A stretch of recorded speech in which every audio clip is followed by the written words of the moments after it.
Library. My name is Sarah Shreves, and I'm the Alice Sheets Marriott Dean of Libraries. So last week was Banned Books Week, and according to the American Library Association's Office for Intellectual Freedom, in the first 8 months of this year, they have tracked 414 attempts to censor library materials and services, including 1,128 unique titles. In 2023, public and school libraries saw 4,240 unique book titles targeted for censorship. This is just a snapshot because many book challenges are not reported to ALA, the American Library Association, or are covered in the press. Books may also be preemptively excluded from library collections in fear of censorship. According to PEN America, Utah is currently 4th in the country in book bans, and one of 17 states with more than 100 titles challenged in 2023. And as a result of legislation passed in the last session, there are currently 13 books banned statewide in our school libraries. And while book banning is largely targeted at school libraries and a growing number of public libraries, I don't think that we can ignore that there may be attempts in academic libraries, particularly public institutions as well. With all of these sort of grim statistics, from my perspective as a librarian, I'm really delighted that Emily Knox has agreed to speak with us today on the topic of book banning. Dr. Knox is an associate professor in the School of Information Science, or the iSchool, at the University of Illinois at Urbana-Champaign. Her research interests include information access and intellectual freedom and censorship. Her most recent book, Foundations of Intellectual Freedom, won the 2023 Eli M. Obler Prize for Best Published Work in the area of intellectual freedom.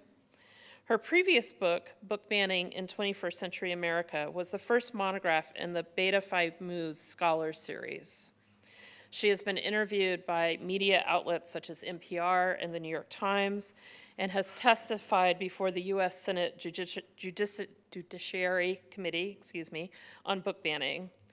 Dr. Knox is the chair of the board of the National Coalition Against Censorship and the editor of the Journal of Intellectual Freedom and Privacy. She received her PhD from the School of Communication and Information at Rutgers University. So please help me welcome Dr. Emily Knox.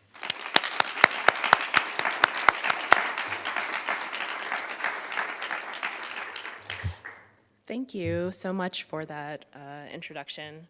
I know my title up here says professor. I just got promoted to professor, so oh, thank you. But I wanted to say why the discrepancy was there, so you wouldn't think I was lying. So today I'm really going to talk about book banning, the culture war, and the election. I'm going to talk for about 45 minutes, and then we'll have time for Q&A.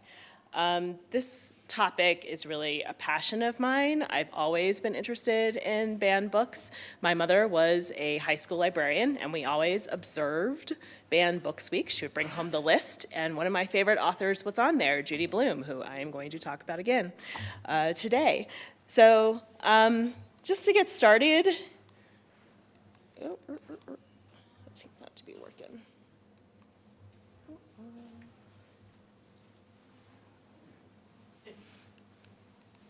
Can you just turn it on? That's okay. Don't worry about it. Oh, okay. I can do that. Oh, okay. No problem. Just to get started, so last week was Banned Books Week. This is a yearly observation. I know there are a lot of discussions about, is Banned Books Week the best name for it? In Canada, it's called Freedom to Read Week, which many people think is a better week. I think the reason why Judy Krug, who is the head of OIF, said Banned Books Week, it has nice alliteration, it really perks up your senses when you hear it. So this particular discussion will be ongoing as to whether or not we should call it this. But the main thing is that it's about your right to freedom of expression, your right to read. So I'll talk today a little bit about why books, why public schools and libraries, why now, and how can we respond.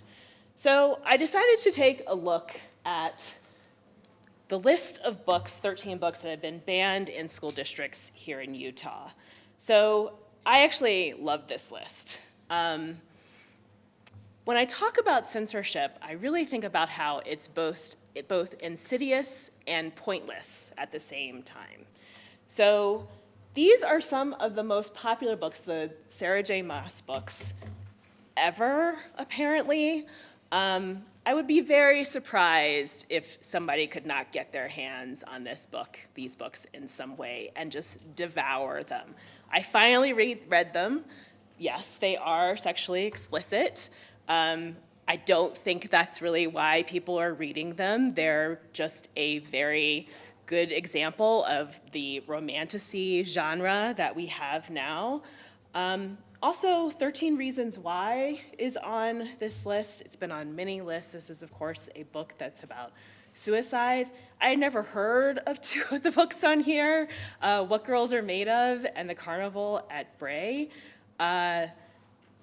Poetry rarely shows up on here. This is Ruby Kaur. I was shocked to see poetry on here.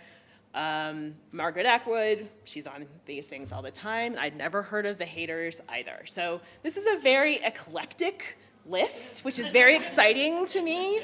As you'll see as we go through this, I encourage people to actually read books that are on these lists, especially mid-list books, and here are some mid-list authors who probably rarely get spoken about. Read their books, find out what they have to say, because that's really what literature is about. So I'll start by talking just a little bit about intellectual freedom. This is the term that librarians use a lot. Most people don't use the term intellectual freedom. They say things like free speech, freedom of expression, all these other terms. But intellectual freedom is the right of every individual to both seek and receive information from all points of view without restriction. It provides for free access to expression of ideas through which any and all sides of a question, cause, or movement may be explored. Censorship is its opposite. This is suppression of ideas and information that certain persons, individuals, groups, or government officials find objectionable or dangerous. These are the definitions from the American Library Association. I think you should also know that what happens with individuals when they engage in censorship is that they actually use often the power of the state and their own identities as taxpayers, parents, to impose their ideas on other people. So it's not just like an individual will say that. They will say, because I am a parent, because I pay taxes and support this school, I have the right to say what should be in this particular collection. More specifically, I look at something called censorship practices. I use the term practice because it's actually something that we all engage in. For myself, I don't read horror. Don't watch horror. I have heard about the substance. It's full of body horror. I know people are walking out. I cannot imagine going to see that movie, right? It's actually a practice that I do for myself so I can sleep at night. The only time I watch, I might have to end up watching The Substance because it's probably going to be a cult classic. So I will watch it during the day while I am cleaning the house and all of the lights are on and I can run away very quickly when I need to. So this is something I do for my own mental health, right? It's a practice that I do. There are 4 active practices of censorship, and these are redaction, restriction, relocation, and removal. So I call these the 4 R's. So redaction is when you mark through something. So this happens to classified documents. You get those big black lines in them.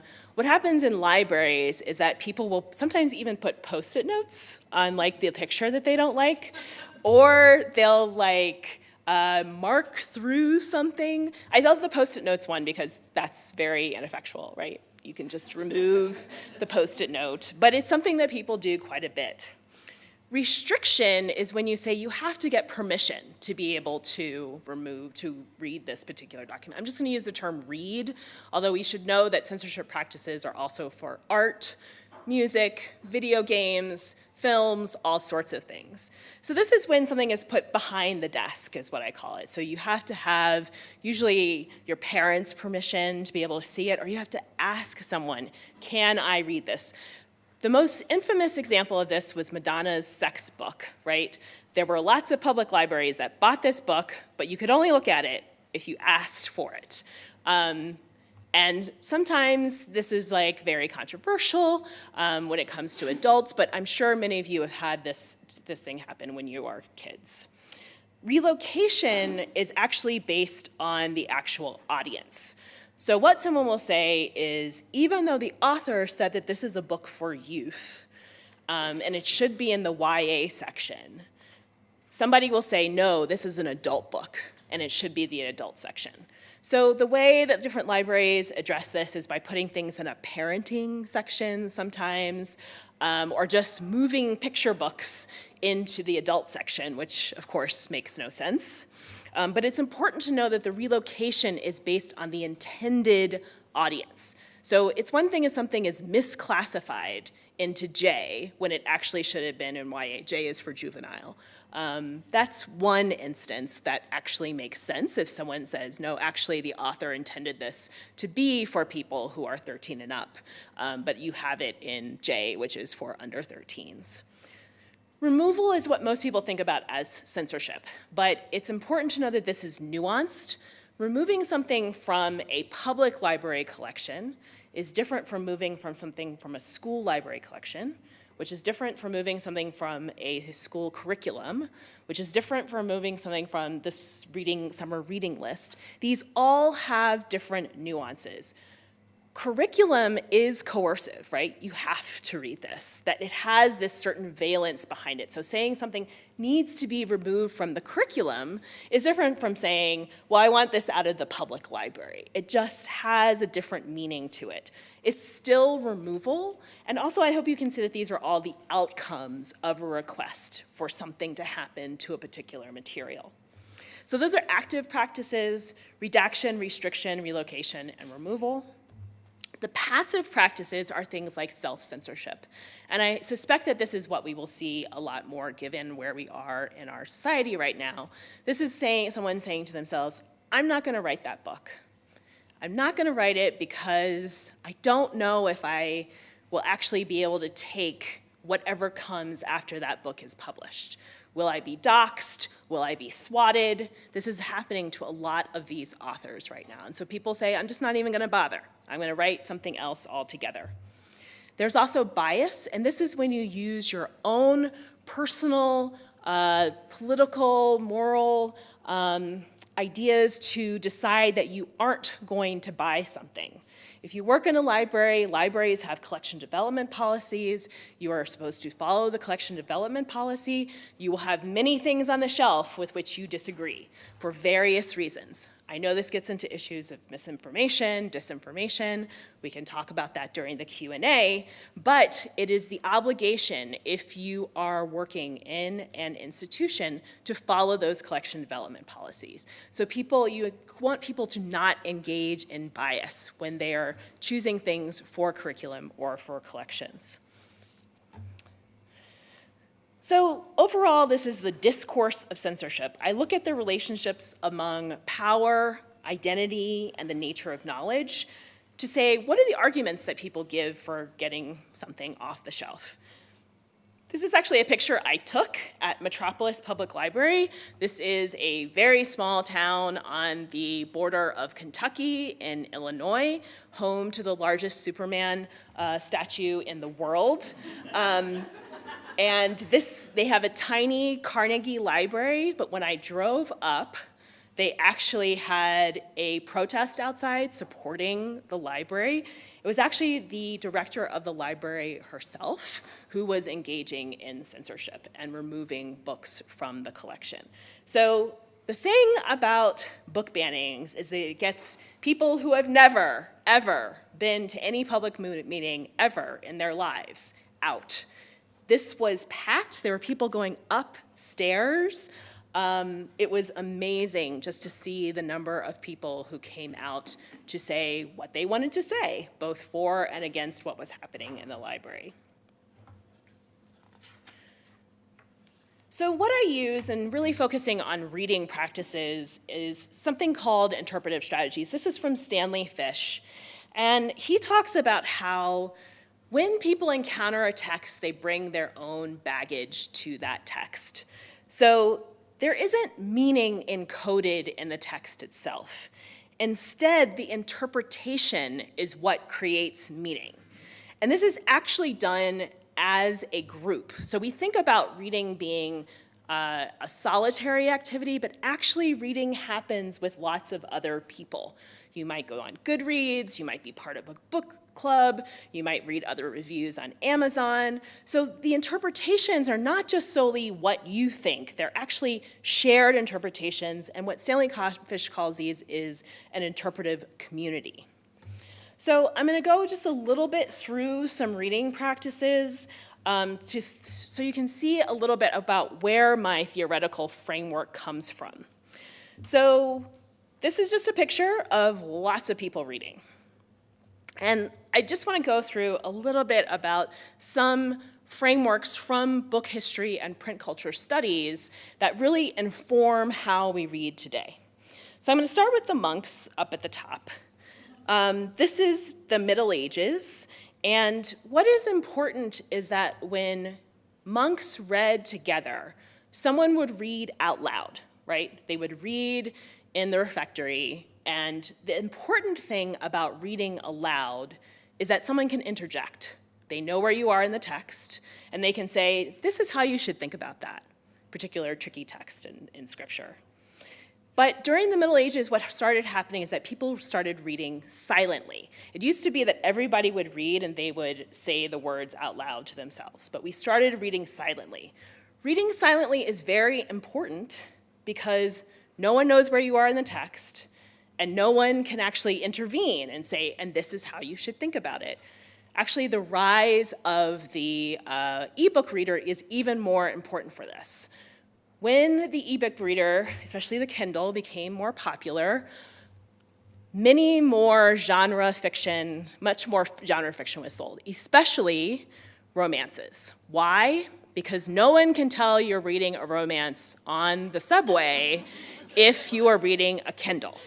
So you didn't have to deal with the embarrassing covers. And so the sale went way up, but this is very important. It's really important that people don't know what you are reading. Because what you'll hear from challengers, and these are the people who bring requests for reconsideration against certain materials, they say, I saw my kid reading this and they looked embarrassed. So I decided to take a look at what they were reading. As we shift to the early modern era, there's a new relationship between the written word. We really come to the Reformation era, and I'm just going to talk a little bit about doctrine here. So this is where we now have the doctrine of sola scriptura. This may seem far-fetched, not very important, but what this doctrine of sola scriptura says is that you can save your soul by reading alone.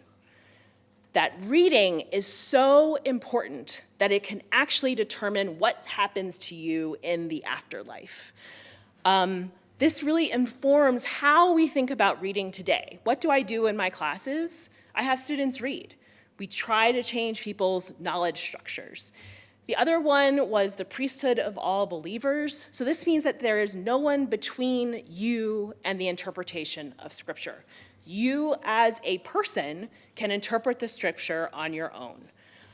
Of course, many of the reformers were very worried about this, and so they actually would start putting their own annotations around Scripture to make sure you got it right. Because a lot of this is about mistrust, right? You don't actually trust people to be able to interpret text on their own. In the modern era, what we really see is that we have this rise of the idea of critical distance from a text. And there are only one sort of people who have critical distance from the text, and those people are men. And let me tell you how you know that this is true.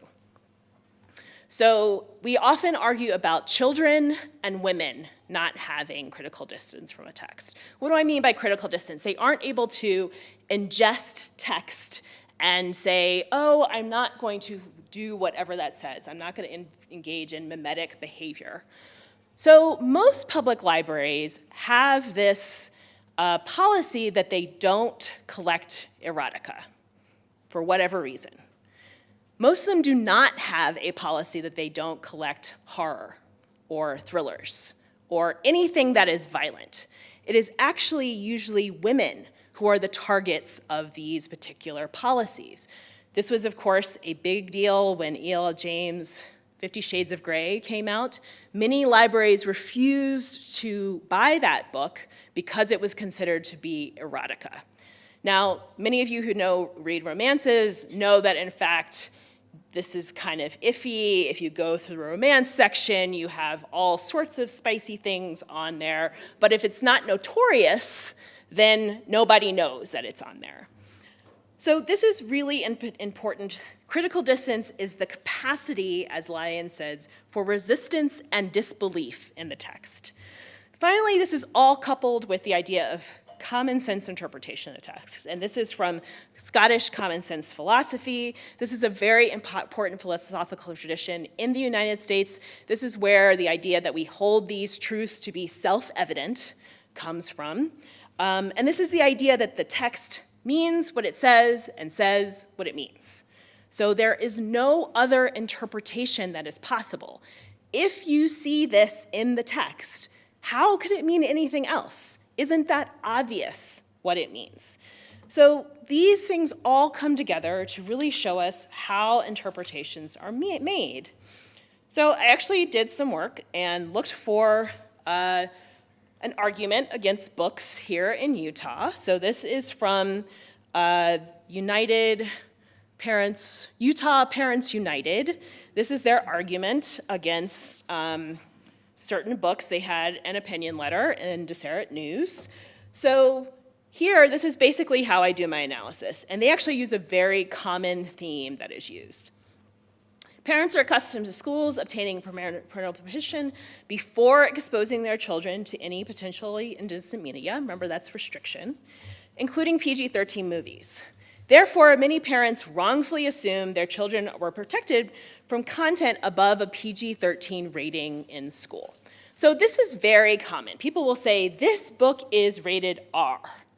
But it's not really an understanding of where the Motion Picture Association gets those ratings in the first place. So I encourage you all to watch the documentary called This Movie Is Not Yet Rated, because it really shows how that there is a small group of people in LA who actually determine the ratings for all of our movies. And they have very clear biases.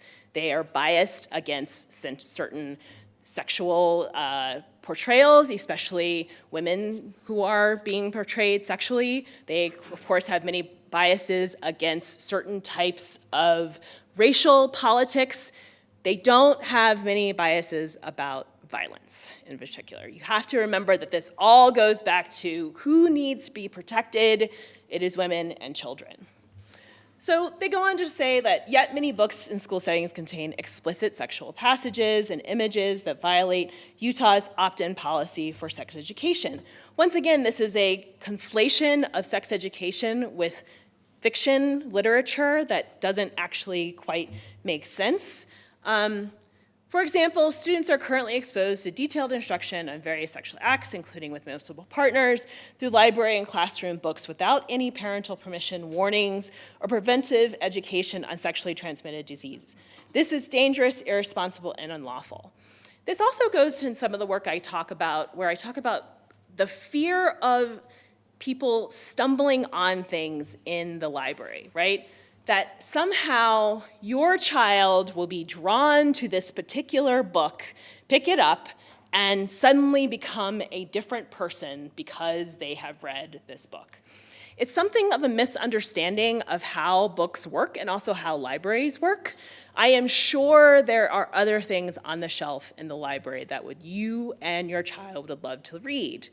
Also, what books do is provide what Rudine Sims Bishop calls windows, mirrors, and sliding glass doors. They allow you to hear about other people's understanding of their own lives. This is windows.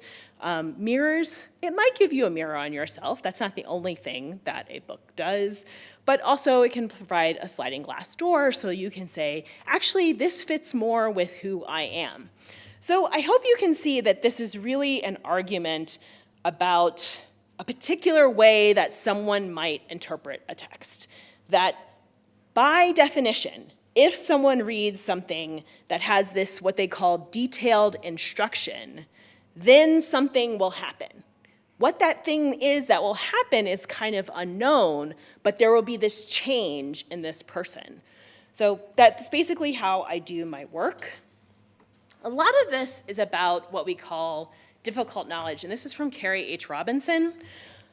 She talks about how usually when we try to censor something, it's knowledge that many adults find challenging to address in their own lives, but especially with children. So I was actually out in Colorado recently, and I asked them, how do you explain to something what happened to the people who lived here before? Where are they? Where did they go?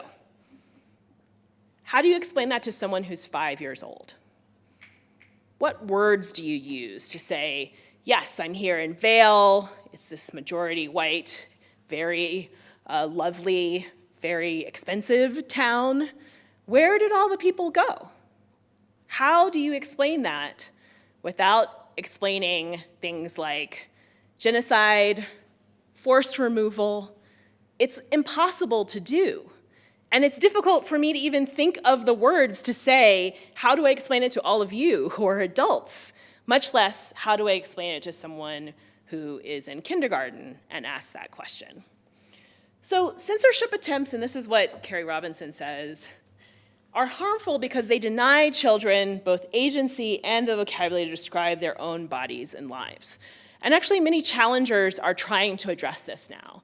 They say, okay, well, what the people who are against censorship say is that it gives people the vocabulary to be able to describe sexual exploitation. And that is not okay for some reason. But I hope you can see that this is actually a power move, because the implication is that, well, my child doesn't need to know about that because that isn't happening to my child. I can tell you that when I have given these talks, I have had people come up to me and say, I was molested when I was a child, and I was unable to tell my parents because I did not know how to tell them what had happened to me. And it's this sort of idea that there is a shrink wrap that you put around kids, right? That they will not have to encounter it because, of course, how could this possibly happen? But what we know is that actually when kids are molested, it's usually by someone they know. And it actually is this power dynamic where they have to actually tell someone else who also has power over them and who might love that person who is molesting them. I need to tell you about this terrible thing that happened to me. When we deny people the agency and vocabulary to describe themselves, it's impossible for them to live their full lives as human beings. So this is basically how people think about books. I love these created books because they really show how people seem to think imagination works, that the books jump out at you, right? They become part of you. So this is one, you can actually find these on Etsy. They're beautiful works of art. So what I talk about in my work is these reading practices. So these common sense interpretations of the text, which are really what I call monosemic interpretations, that there's only one way of interpreting, as opposed to polysemic. There are multiple meanings in a text. A fear of undisciplined imagination, that you don't have the critical skills to interpret text in ways that are not harmful and unable to process those. that you will actually engage in mimesis. So if you read about something, you're going to do it. It's like this one-to-one, as I keep talking about. Also, that there are short and long-term effects of a book. That essentially this is a slippery slope causal argument, that books can lead to something short-term, like sexual arousal, or long-term, that you will have bad moral character.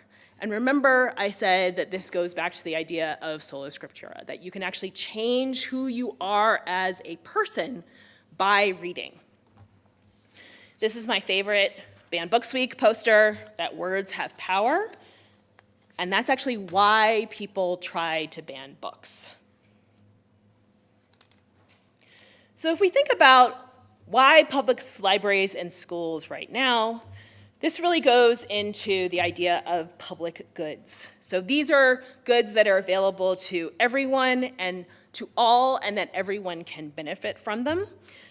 This is one of the values of librarianship, that you support the public good through information access and support for the principle of intellectual freedom. A lighthouse is a famous example of a public good, as I'm sure many of you know if you do economics. But what Heather McGee says in this wonderful book, which I encourage all of you to read, is that public goods are seen as a worthy investment only so long as the public is seen as good. She gives a famous, well, now famous anecdote about a pool in Montgomery, Alabama, that rather than desegregate the pool, what the people in the town did was fill the pool with concrete and cover it with grass. That pool still is not available today. It was considered to be a wonderful pool, and now that public good is not available. What we see happening today is that people are saying, rather than have these 13 books on the shelf at a public library, we want the public library to close altogether. I am going to pull my kids out of school I don't want my taxes to go to school. Actually, as I was leaving that meeting in Metropolis, Illinois, I heard some people say that. I don't want my taxes going to this library anymore. So when we think about public goods, it actually depends on people's own understanding of who the public is. So with public schools, there's also a fear of indoctrination. This is from No Left Turn. They talk quite a bit about how they understand the curriculum, the idea that people are force-fed radical curriculums. Finally, there is a conflation of accountability and control. So this is from Anna Khalid and Jeffrey Aaron Snyder, who say that it imagines that adult taxpayers are the only members of the public who count, and confuses public accountability with public control. As taxpayers, we will hold our city accountable for maintaining the local roads, but we won't tell the construction crews what kind of asphalt to use when the potholes need fixing. This is actually a conflation that we can see, that people will say, because I'm a taxpayer, I get to say what is in the collection. I get to say what is in the curriculum, as opposed to trusting people with expertise who follow policies to be able to make those decisions. So why is this happening now? I really think that a lot of this has to do with demographic shifts. We are, of course, in the midst of the browning, so-called browning of America. You can see here the places in the United States that are now majority minority. A lot of these particular book challenges are not happening in cities, and they're not actually happening in very rural areas very much. They're happening a lot in the exurbs. And the way I think about it is that these are people who have already engaged in white flight away from the city, and they thought that, okay, I'm moving to this place where everyone agrees with me. And then they find out that, in fact, people don't agree with me. Also, you cannot white flight yourself away from LGBTQIA issues. That's an intersectional, I'm going to use that word, identity that has nothing to do with race, class. And so that's why you actually see so many of these books have to do with issues of LGBTQIA identity. In fact, many of the books are actually intersectional themselves. I See All Boys Aren't Blue art there. It's about a black person who also has an LGBTQIA identity. We can't dismiss the pandemic, so I just updated these stats not too long ago. We have seen 7 million deaths worldwide, almost 2 million deaths here. I have up this picture from the bubonic plague because, as many of you know, this led to the end of feudalism. An entire way of structuring society ended.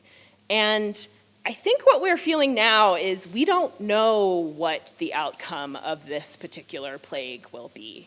We are still fighting about things like working from home, right?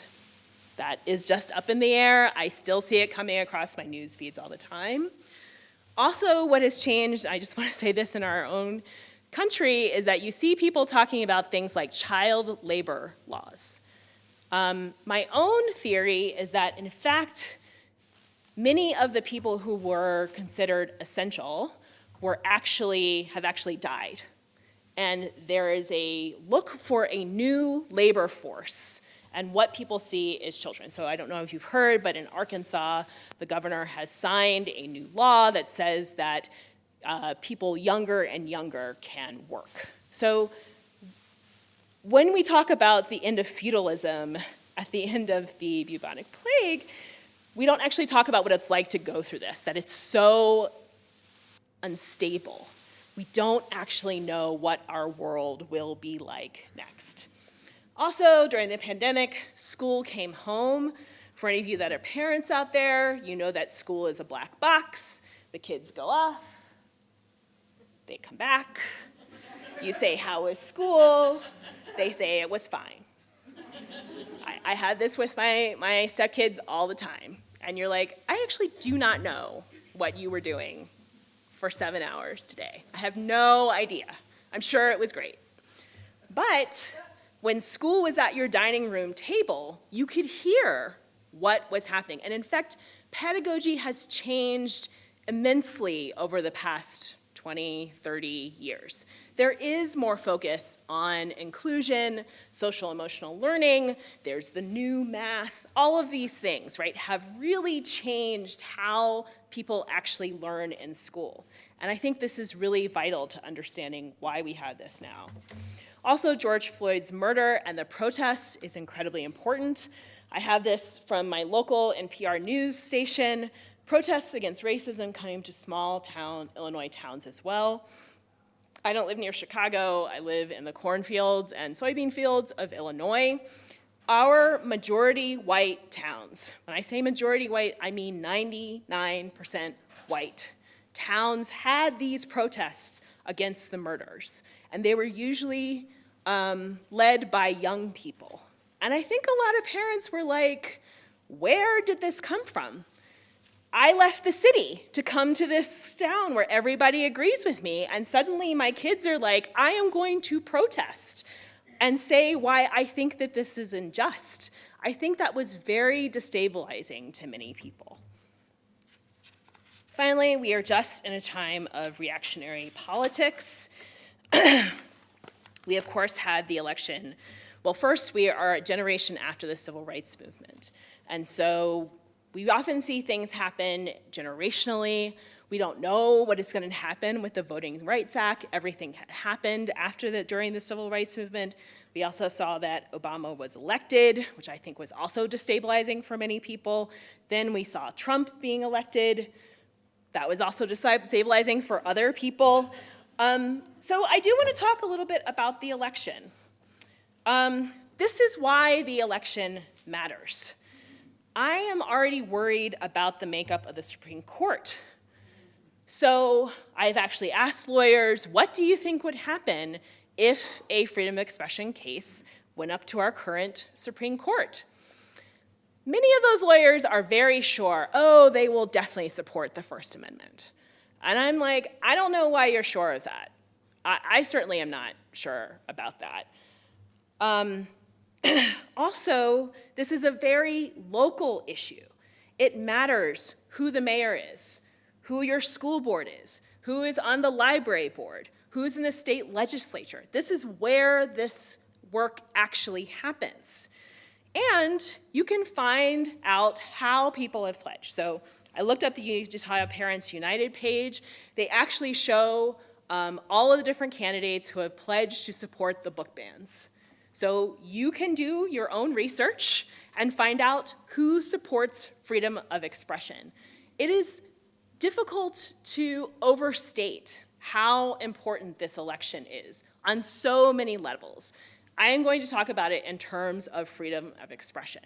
What I have seen is that there is a permission structure that has been placed across our country where people have less worry about censoring things. They seem to think that, well, if I just remove this book, it'll be okay, right? Yeah, people might be upset, but not that upset. I'm not really breaking the law because I'm pretty sure the Supreme Court will support me in doing this. I definitely know my state legislature will support me in doing this. When you think about how insidious this is and how it actually does trickle down to individual localities, you realize why it is so important that you vote for people who support the freedom of expression. The interesting thing about freedom of expression is that it's not actually a left-right issue. A lot of times you will find people who are maybe farther to the left who will say, I think this book is harmful, therefore it should be removed for whatever reason. The most famous example of this is Huckleberry Finn. But when you think about freedom of expression, it actually cross-cuts across a lot of ideological boundaries. And I believe this is because how do you find out what your values are in the first place? It's by being exposed to them. I mean, if someone says that you can't read the National Review, how are you going to be exposed to what the National Review says? You want to be able to have that freedom to be able to say, I want to know what all sorts of people say so I can come to my own conclusion about what matters to me. So what can you do? You can read banned books. So I mentioned the mid-list books. There's a list of 850 from Representative Krause in Texas. I am sure you will find something on there that you would love to read. Apparently, there's a very eclectic book list here in Utah. Pick some of those books, get to know those authors, ask your libraries and bookstores to bring them out to talk. There might be a kerfluffle if you do that, but it is worth it to really support especially those mid-list authors. So everybody, Sarah J. Maas is going to be fine. The authors of Genderqueer and All Boys Aren't Blue, they will both be fine also. It is really these mid-list authors who are having the hardest time. I also love Jane Mount. I'm sure you've seen her work before. You can actually go to Ideal Bookshelf and have her actually, with a commission, do your own Ideal Bookshelf. So be prepared and organized. So for those of you who are librarians, make sure that your policies are up to date. They must be reviewed every 3 to 5 years. Make sure you don't have things on there that could be a little bit iffy. The ALA has put out new guidelines. You can actually just call them and ask them for the new guidelines on what should be in your request for consideration policy. Also, you need to be an advocate for the freedom of expression. So I'm saying to be prepared and organized, you should know who your advocates are before anything happens. When something happens, it's too late. I like to show these pictures because you can actually see it's young people organizing. The best people to talk in support of freedom of expression are young people. I especially love talking about the kids in York, Pennsylvania, who are on the right. They actually followed what I would call classic civil rights understanding of organization. They met at people's houses. They determined one spokesperson who would talk to the media. They vetted every single sign that you see there, and they were successful. I don't think that's a mistake. That organization makes a difference. Unfortunately, the other kids are in Florida. Florida is its own thing. It's difficult to know what is happening in what I would call the sinecure of Florida right now. These kids were not successful. I am extremely worried about my colleagues who are at the universities in Florida. I'm sure many of you heard about New College of Florida, where the first person who was fired was the librarian. And then, I'm sure you heard again, and this is just so you know what I tell my students, don't throw your books in the dumpster. Because even in Florida, the librarian was just fired again for putting books in the dumpster. Florida is a mess, and it really calls for a different type of organization that I'm hoping we'll be able to do in the coming years. So you can also talk to people in the national community. The Unite Against Book Bans campaign is run by the American Library Association. The Freedom to Read Foundation, I am a previous president of the Freedom to Read Foundation. This is the legal arm of the American Library Association. It files amici briefs, and if anything is needed in terms of legislation, advocacy, this is one of the things that they do. As mentioned, I'm chair of the board of the National Coalition Against Censorship, which is a small but mighty organization. I really want to talk about their advocacy for arts. They have a wonderful initiative called Don't Delete Art. Art censorship has actually also been going up quite a bit. So what that particular program does is actually reach out to curators to say things like, I don't think you want to take down that person's artwork. I know people are upset, but one of the things that you do in a museum or gallery is actually show challenging art. PEN America, which I know is also has been quite controversial recently. This is still the largest organization. If you are a writer, these are the people who would advocate for you. So I'll just end with this. This is the tagline of the Freedom to Read Foundation, that free people read freely. I often pose this with what Frederick Douglass says, which is that once you learn to read, you will forever be free. There is a reason why enslaved people were not taught to read. So I'm going to leave you with a charge. Get involved with your local community, because it's up to you to make sure that everyone has the right to read. Thank you.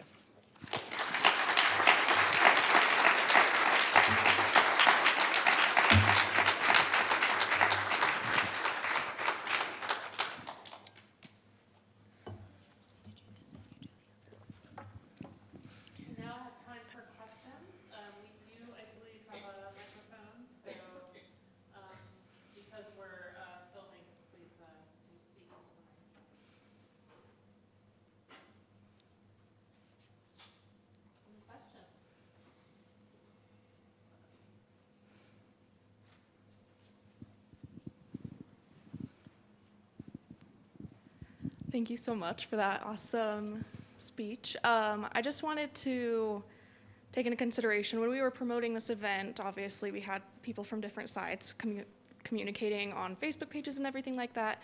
And one of the things that people said was that books are never actually being banned and that there are no banned books in Utah. So I was wondering what your response would be to that. Oh, so I have an entire article about this. People have both broad and narrow definitions of banning. So what people will say is the government didn't ban these books, whatever the government, the federal government, that's usually what I hear, right? Didn't ban these books. What I focus on is the restriction to access, right? So yes, there were books that were removed. You can call it banned or not, but if you were in a public school in Utah, you can't buy those books. You have to take them off their shelf. Something happened there. There has been some restriction to access. And I think getting into semantic arguments about it is not usually helpful because people will just come back with another semantic argument. What is really important is that people are imposing their own values over others. They have said, I don't like this book, and therefore you, whoever you are, should not have access to it. So that's really what I try to focus on. So banning, my book is called Book Banning in 21st Century America. I rarely use the term ban in it. I usually talk about removal, restriction, because banning, as I mentioned, has a lot of nuances to it. How was something banned? From what was it banned? All those issues. But there has been a restriction in access, and that is a censorship practice. Hi, thanks for coming. I'm the one that did a couple of the responses because I totally disagree with just about everything that you've said, and which is fine because that's how we have the dialogue. So I think the term book banning is inflated rhetoric, and it's a political term of art. And so the Supreme Court in 1982 said that you can censor books if it's not related educationally to the student. And so the bottom line is just to make them age appropriate. And so my question to you is, do you believe that communities have the right to ensure that books are available based on age appropriateness? So that's not quite what they said in PICO. What they said in PICO is that there are actually two different things going on in schools. There's the curriculum and there's the school library. The school library actually has more latitude to put things in its collection than in the curriculum. So I actually do believe that communities have the right to say, I think this book is inappropriate. The important thing is that it goes through a process after that, and that it's not just from the loudest voices in the community who say why something is inappropriate. Also, when you have kids who are from the ages of 14 to 18, what is appropriate for those different age groups can vary widely. So you have to account for that. School librarians have one of the hardest jobs in the world. It's actually middle school librarians that I worry about the most. From 10 to 13, those are wildly different ages. And what is appropriate for those kids can be very, very different. My thing is that as a parent, you have the right to say, I don't want you to read that. You don't necessarily have the right to say, I don't want other kids to read that. You can say anything you want about your own child's reading. What is important is that that is your child. I might not have a problem with my kid reading poetry and Milk and Honey. You don't have the right to say, no, you can't read that. That's really where this comes down to. Also, it's a lack of trust in the experts who are making these decisions. There seems to be some sort of idea that the people working in schools and libraries are trying to harm children, which is absolutely ridiculous on so many levels. People do not go into these fields because they want to harm children. And so saying they have been through classes, many of them have master's degrees, to make these decisions. But absolutely, parents have the right to make these decisions for their children. They do not have the right to make it for everyone else's child.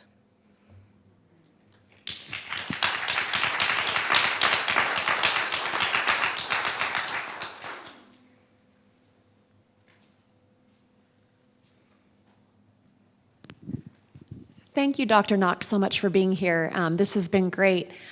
Something I'm curious about is that the faces that we see when we think about who's organizing book banning are Moms for Liberty, Utah Parents United, various groups. But I just finished reading Mike Hicksonbaugh's They Came for the Schools, and it kind of started falling into place for me, like this is part of a larger effort to erode faith in public school, public institutions. It seems like there might be a presence behind the big groups that are organizing this for a bigger cause or providing money. Do you have any insight into that? Is this truly a grassroots organic movement, or is it part of a broader, well-funded, well-organized effort behind the parent groups? So let me answer that in a couple different ways. First of all, public schools and public goods in general have always been under suspicion in this country, right? The public school movement started in the late 19th century because the robber barons were like, in order to get people to work in our factories, they need to be a little bit more educated. Let's put money into these schools and libraries. And there's a reason why so many public libraries are founded by Andrew Carnegie. So you have to realize that we are one of the few countries in the world where you can pull your kids out of school in the first place and homeschool them, right? This is something that if you said that in France, people would be like, what are you talking about? We don't do that. So I think it's important to just start there. Also, remember that our schools have always been places for things like segregation, right? They have always been through these societal tugs of war, culture wars that we have. So if we think about today, I would say that in some ways it doesn't matter if it's grassroots or not. If it's happening in your community, they're at your public meetings, it doesn't matter how it's being funded. But if you look at the larger history, you can see that this is a very long campaign because of this idea that I should have more say over where my tax dollars go. And this is just kind of embedded in American society, and it just has a very, very long history. So I would also say that when we talk about things like legitimate organizing, I think all organizing is legitimate.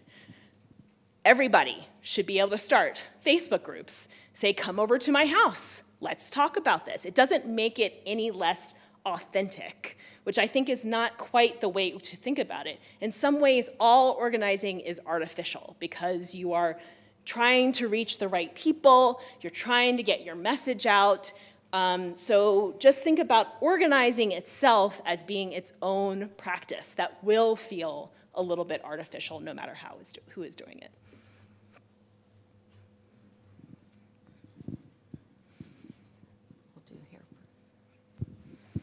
Hi. I just came back from visiting my son who lives in Louisiana, and they actually are going a step beyond because they put the 10 Commandments in public schools, so that's like even way beyond, but they are banning books there as well.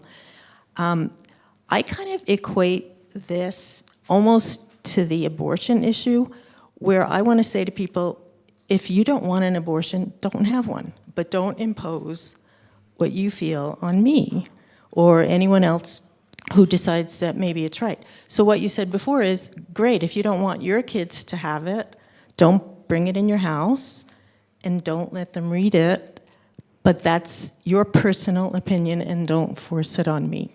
So do you equate the two issues, or are they totally separate? So I try not to equate issues that way because people have, what we're actually talking about is what are your values and how are you transmitting them to the next generation? But I actually believe, and this is based on John Stuart Mill, that your values can be held more strongly if you talk to people who disagree with them.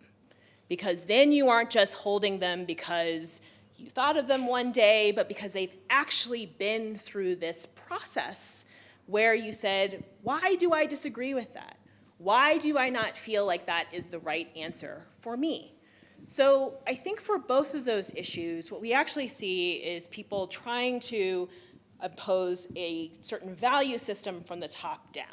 And that's not really how people get values. People are much messier than that. They come from your parents, your friends, your houses of worship, from society as a whole. They all come together to make people who they are. And so when I think about it, I try to think about what is happening in terms of power structures there. So I try not to equate all the issues across, but I hope you can see that, in fact, what we see is that people are talking about how do we determine what the values are for our society.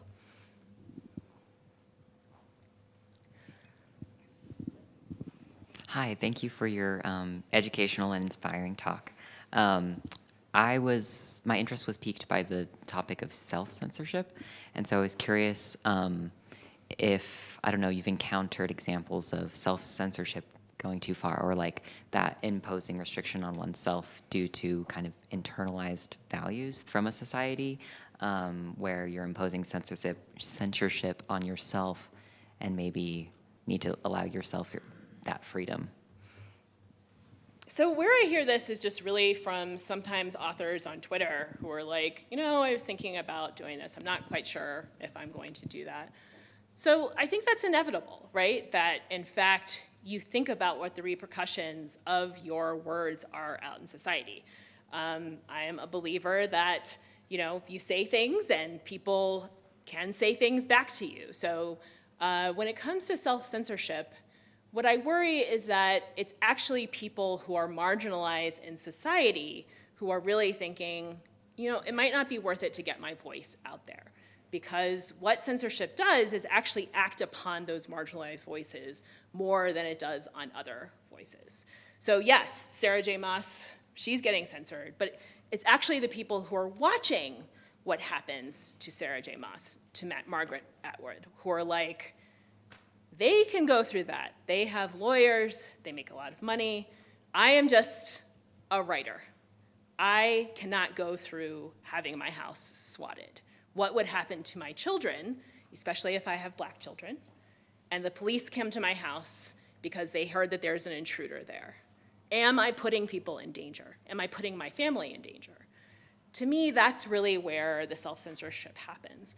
My hope is that we will get to a place where people feel less worried about that. I don't see that happening anytime soon, though. This is going on in school libraries, more and more in public libraries. Do you see a role played by academic libraries? I'm the person responsible for the children's collection here at the Marriott Library, and I'm curious. So, I think academic libraries need to be prepared. You must have your policies ready to go.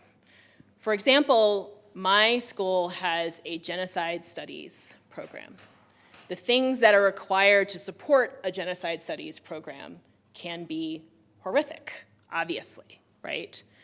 Making sure that you have the works that are needed to support, say, the gender and women's studies program. Yes, it is very possible that at an institution like this one, that is supported by taxpayers, people will start to wonder, what is going on? We see what has happened to DEI initiatives in various states across the country. So the library has not been targeted too much, although those books in the dumpster in Florida at New College were the ones that supported the gender and women's studies program. That's not a coincidence. It's just not. So you have to be prepared to say why you have certain books, how it supports the collection, how it supports research, how it supports faculty. This is very, very important for public academic libraries to be prepared.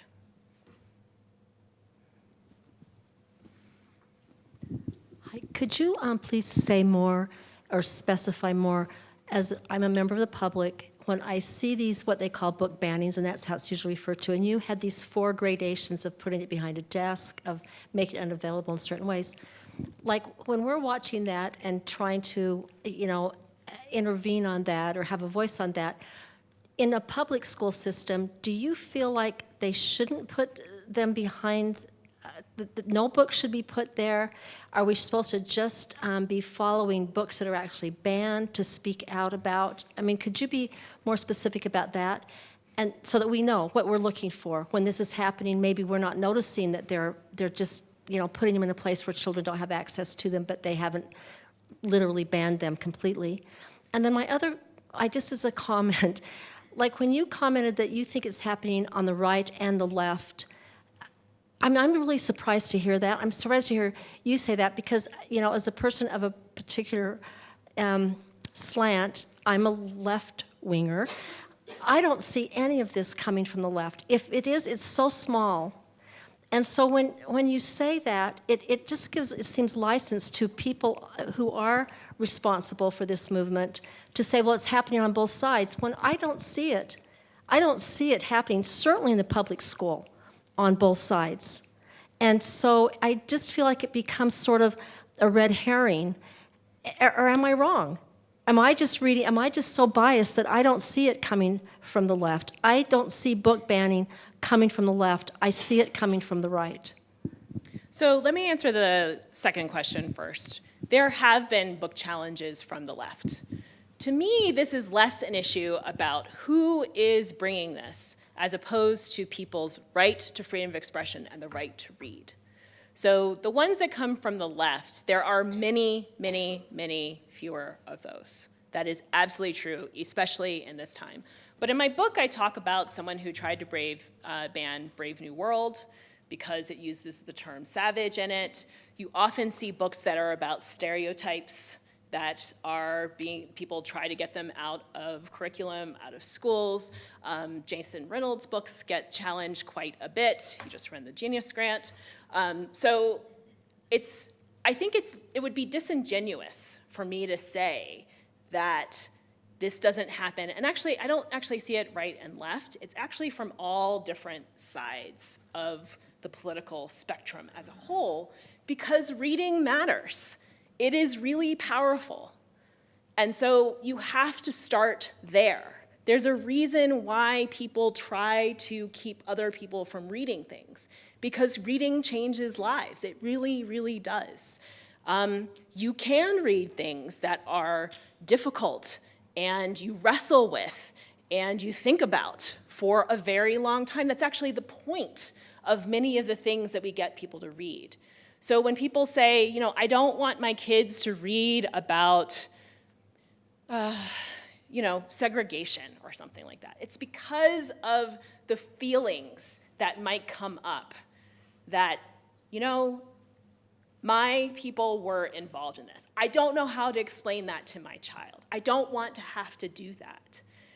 Yes, if you read this about in Huckleberry Finn where the N-word is used all the time, I might have to explain to my child what that means, how that word is used. They might actually be hurt when that happens, right? So to me, it's much more about actually having these conversations and not just saying, I want these taken away altogether. I don't want to discuss this at all.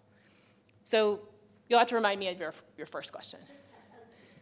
When I go to a state board meeting, when I hear about, I was a former member of the State Board of Education for 2 terms, and so this was starting to creep in when I was there.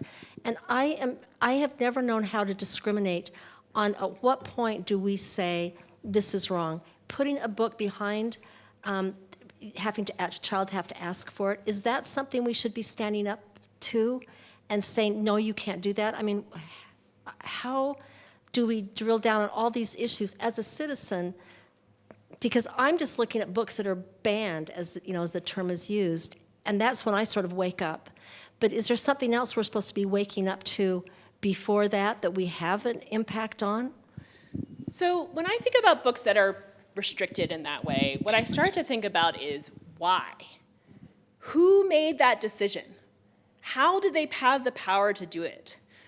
What is the through line for all these books? Also, I think it's so important to remember that the needs of a 5th grader are different from the needs of a kindergartner. And the person who's working in the school library knows that, right? To me, that is the important part. That it's not just someone saying willy-nilly, I'm putting this book out here, and because for whatever reason.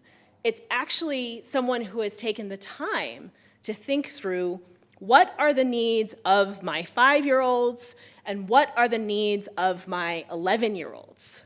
So are you saying then the librarian is making the decision, then that we should be okay with that? If it's the librarian, the expert making the decision, then you're saying as a member of the state board, as whatever, we should be okay with that. I mean, I'm hoping that's true. So what I say is that you should start there. You should start with the idea that you trust the experts that you have hired to do the job. But everybody has the right to fill out a request for reconsideration. It might be people make mistakes. It might be that they got something wrong. But what I worry about is the principal coming in and saying, at night, taking their keys, and just being like, I'm just going to take these books off the shelf.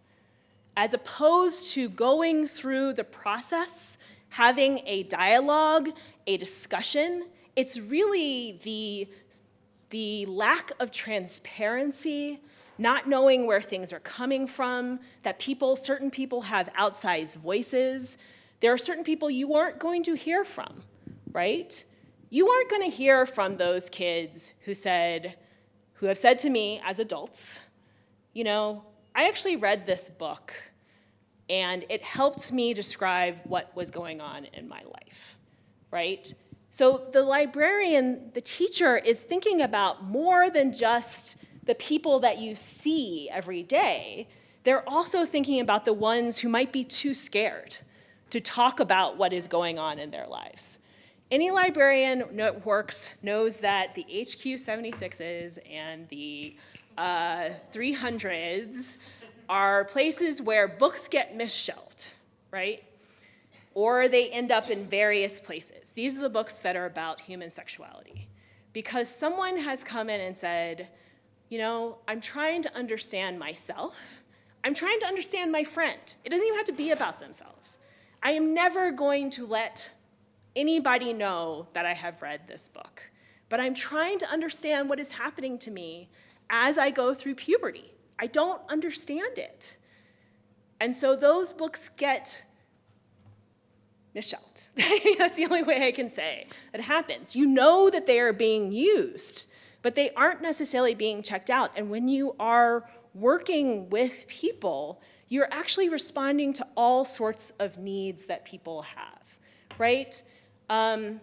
Maybe you are a kid whose parents, who comes from a home with domestic violence. You are never, ever going to check that book out that says that talks about domestic violence in your home, ever. But if you're working in a school, you're obligated to tell, right, when you see something. And you also realize as a librarian, I need to have books about domestic violence on my shelves, some of which will be for very small people because they are living in homes where there is domestic violence. That domestic violence might actually be done on them. You need to be able to help that person. And maybe if they read that book, they'll be willing to come to you and say, this is what's happening to me. And they are very young. They need to be able to voice, this is the horrible thing that is happening. It's not always horrible. Sometimes it's just, I just want to know more about this particular thing. When you think about it that way, you realize that the school is not just a place that's for like telling, it's not just a place that's like only one person, only a group, a very small group of people have control over it. You're actually meeting lots of different needs. And sometimes what I think is that it's difficult to imagine what those needs are, but that is what we teach teachers and librarians to do, to be able to respond to those needs. Oh. There's that question up here.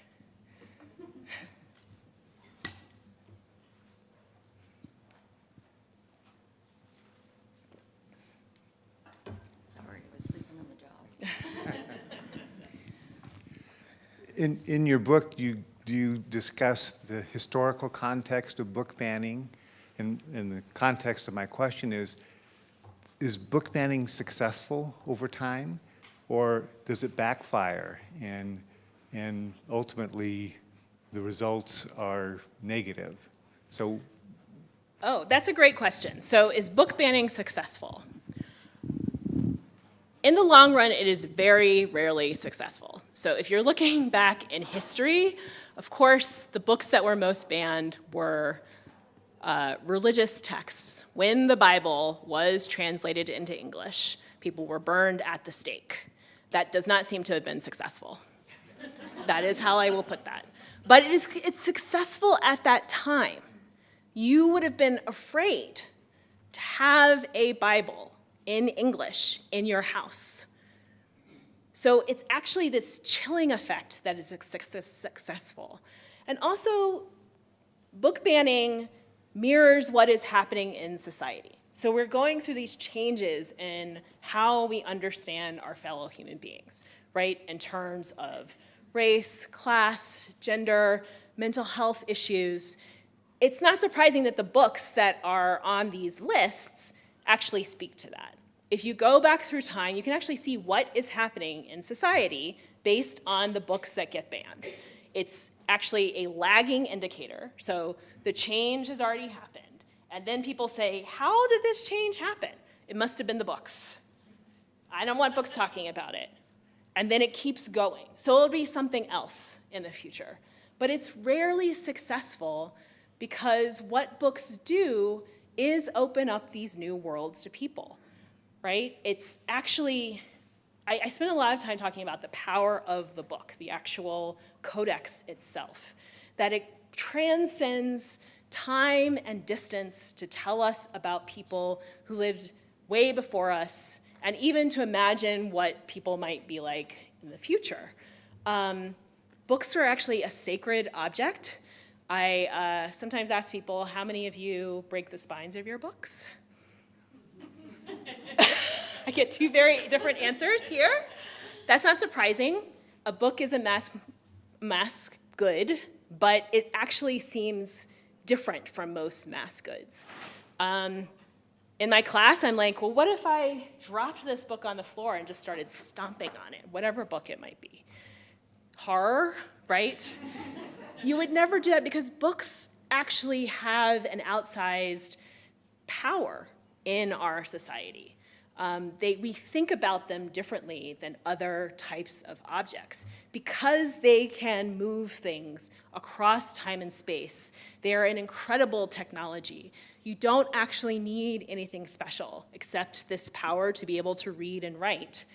And I emphasize this is why enslaved people were not taught to read, because it is so powerful, because then you can imagine your freedom. And that was not by reading the Bible, right? You think about Moses leading his people to freedom. That's not a mistake. These things are all interconnected. So you think about the history, it's really quite complex. I say that it's both insidious and futile. So it's not like kids in Utah can't get any of those books that are up there, right? They absolutely can. It's just that their ability to get them easily has been reduced. So you have to do other things. What happened with Judy Blume's books is that they were just moved around in lockers. And I suspect A Court of Thorns and Roses is moving around people's lockers, right? Someone has downloaded the PDF and said, I'll just send it to you. I don't know what the kids are using to DM right now, but they are using something and say, I'll just send it to you. Because it actually is not, it's actually futile. It doesn't actually do what you think it's going to do, which is keeping people from reading it. What it actually does is both elevates the book, saying, oh, this is a very important book, and it also just says, we're going to make it harder for you to do that. We think that something is wrong with this. And there are many people, this is the Streisand effect, who say, well, I want to know. I was not going to read A Court of Thorns and Roses. I was like, but it's on so many lists. I've got to read this book. I read a lot of fantasy. Actually, I'm in Utah. Brandon Sanderson is one of my favorite fantasy authors. So I read it just to see what it's like. I will actually say I don't think it's appropriate for lots of kids. But do I not think it's appropriate for juniors and seniors and high school? No, I don't think that either. So when if I was a librarian, let me just describe what would happen. And someone who was a freshman came up to me with this book. I would say, I don't think you should probably read that book. I'm going to find another book that is also romantasy, I actually would probably recommend one of Brandon Sanderson's books because all of his books are incredibly clean, right? So you might want to read, he doesn't do much romance, that's not his thing, but I would just find something that I would say, this book is probably more appropriate for you. That's really how that interaction works. We talk about Ranganathan's laws in library science. Every book, its reader, every reader, their book. And that's really what the library is intended to do, is to say, I am sure I will find something that works for you and that your parents would approve of, you know? I mean, I don't have a problem with that. It's just a way of thinking about how do we actually go through this? And when you're dealing with these huge populations who are at very different stages of their development, just saying no one can have it is usually not effective and also leads to these downward effects, these slippery slope effects that can be quite insidious. So, Chloe, are you saying there's a question? from YouTube, yeah. Okay. And then I think we had a question over here. Okay, perfect. Okay, so Jasmine from YouTube, who is watching, said, is there a formalized process, and if not, what would an ideal process look like to you for schools, and how do these books make it to the state legislator? So every school district works differently. Every single one. You have to know what the policies are in your own school district. So at some school districts, there is a librarian who works for the superintendent. And what they do is they have a committee, and they actually go through books and say, yes, this will work, no, this won't work. So like, my mom was a high school librarian, as I mentioned. They weren't allowed to buy Cosmopolitan, which is perfectly understandable that you would not necessarily put Cosmopolitan in your high school library, right? So sometimes it works that way. In other school districts, the librarian has more say over what might happen in the library. So what you would do, though, these decisions are never made in the vacuum. School librarians are part of a local, state, and national community. So you actually start with the mission of your institution first. And you say, what makes sense for my purpose and the purpose of this institution? And you start your policy from there. And then you build your collection development policy, and you start buying things based on that policy. So that's really the process. And you should know that those policies aren't just out of thin air from the librarian. They are often vetted up through a committee, vetted through the superintendent, and approved by the board. So they don't just come out of whole cloth. There's actually been a lot of care taken to think about, what is my policy going to be? Then you buy things based on that policy, not only for the curriculum, you also buy things for the professional development of the teachers themselves. So there are a lot of different things that school librarians do. Hi, so I work at the Marriott Library as a part-time student employee at archives special collections. And one of my responsibilities is to basically transcribe some interview tapes from a local previous state legislative woman from back in the 1980s. And part of that, during that project, one of the things that I do is I'm supposed to pull out, not actually pull out, but note down when problematic language is used. Mm-hmm. We don't actually censor it at all. We don't take away if they say savage, for example, we don't actually censor it out. We don't remove it or redact it or anything, but we just kind of note it down in a separate document that the language may be problematic. I guess just I wanted to see what you thought about that form of because I don't know if it counts as censorship because it's not actually removing or taking that context away from the text at all, but I wanted to see what you thought about how that could potentially I'm not fully sure how to word my question. I do apologize for that. No, I understand what you're talking about. So I have this book on trigger warnings. The thing to know about pulling out language and that sort of thing is that it's always done from a position of power. So you have to think about who is your audience and who is making the decision that some language is problematic or not problematic. And it happens in a particular context. The thing I tell people about trigger warnings is that we actually think about a certain type of person when we think about trigger warnings. And this is usually young, white women, right? If you think about a trigger warning, who needs a trigger warning? You'll see that I edited this book, and there's a reason why I edited this book. I knew that I did not have enough out there to enough understanding myself to be able to write the book. Because who is forgotten when we think about trigger warnings?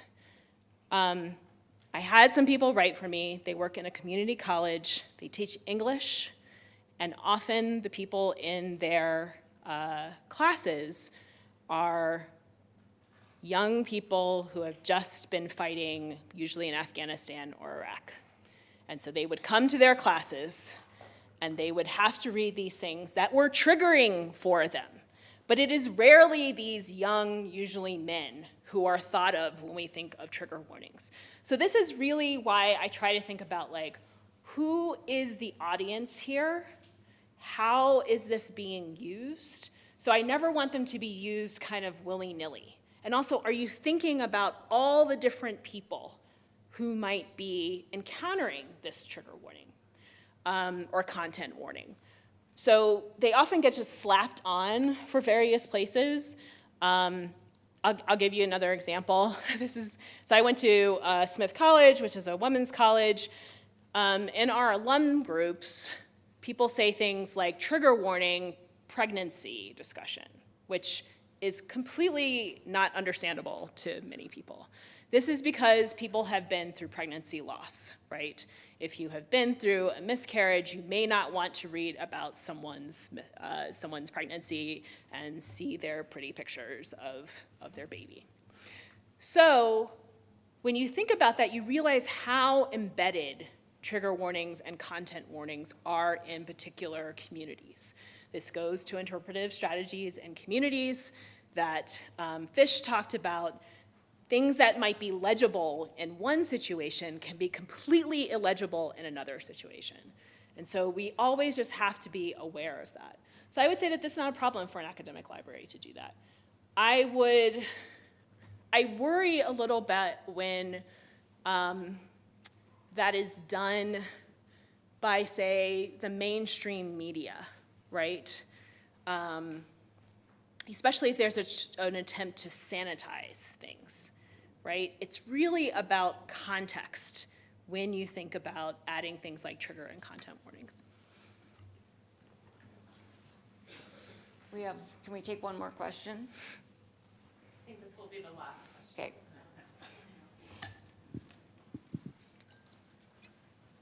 Okay.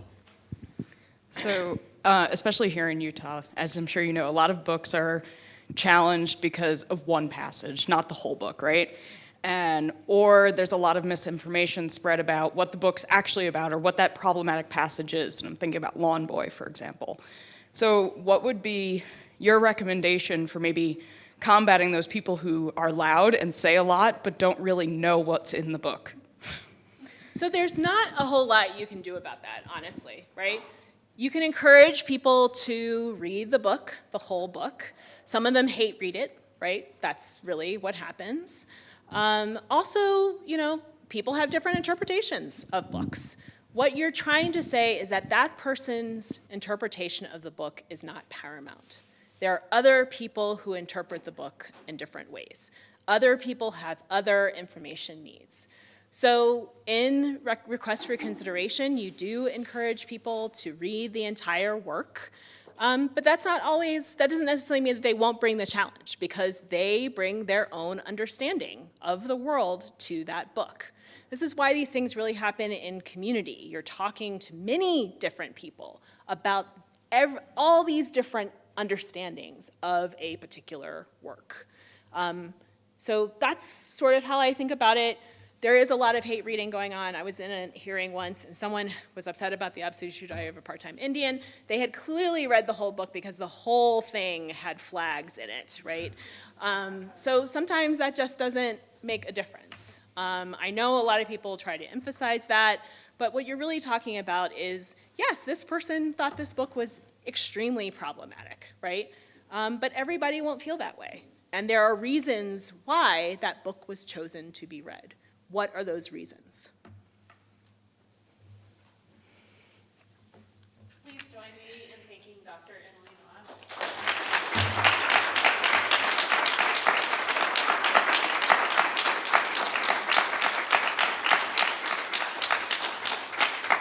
This was really a wonderful and very illuminating talk, and we very much appreciate it, so thank you. Thank you.